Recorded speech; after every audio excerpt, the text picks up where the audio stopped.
जम्मू कश्मीर की साबिक वज़ीर आला महबूबा मुफ्ती ने श्रीनगर में एक प्रेस कॉन्फ्रेंस का इनेकाद किया, जिसमें उन्होंने हुकूमत पर जोर दिया कि वो सरहदी बाशिंदों को मुआवजा दे जिनको सरहद पार गोलाबारी की वजह से काफ़ी नुकसान हुआ है, और हर मुतासरा ख़ानदान के लिए कम अज़ कम 50 लाख रुपए देने की सिफारिश की है।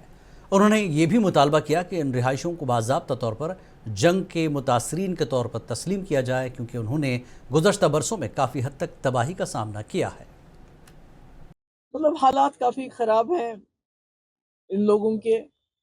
इनकी जान भी गया, माल भी गया और कई जगह ऐसा है कि जहाँ शेल लगा हुआ है तो ढांचा तो खड़ा है, मगर मकान पूरा बोसीदा हो गया है, मकान खोखला हो गया है। और जो मैंने सुना, जो सरकार की तरफ से टीम्स गई हैं, वो देखते हैं स्ट्रक्चर खड़ा है और तुम्हारा एक शीशा टूट गया तो बस, ऐसा नहीं होता है। जब किसी मकान पे शेल लग गया हो तो वो मकान पूरा हिल जाता है, उसकी पूरी बर्बादी हो गई है। तो इसलिए मेरी सबसे पहली गुजारिश तो ये है कि ये जितने भी एरियाज हैं, इनको वॉर इम्पैक्टेड जोन्स डिक्लेयर किया जाए, ताकि इसमें वॉर फुटिंग पे इनका रिहेबिलिटेशन का काम शुरू हो जाए।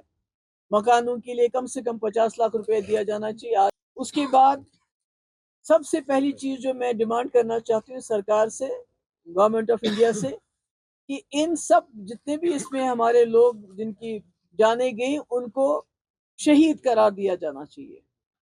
एक तो उनकी इज्जत अफजाई हो जाएगी, क्योंकि दूसरा कुछ बेनिफिट्स भी उनको मिलेंगे, उनकी फैमिलीज को मिलेंगे। और जिनके लोग चले गए हैं उनको नौकरी भी मिलनी चाहिए, एक जॉब भी मिलना चाहिए।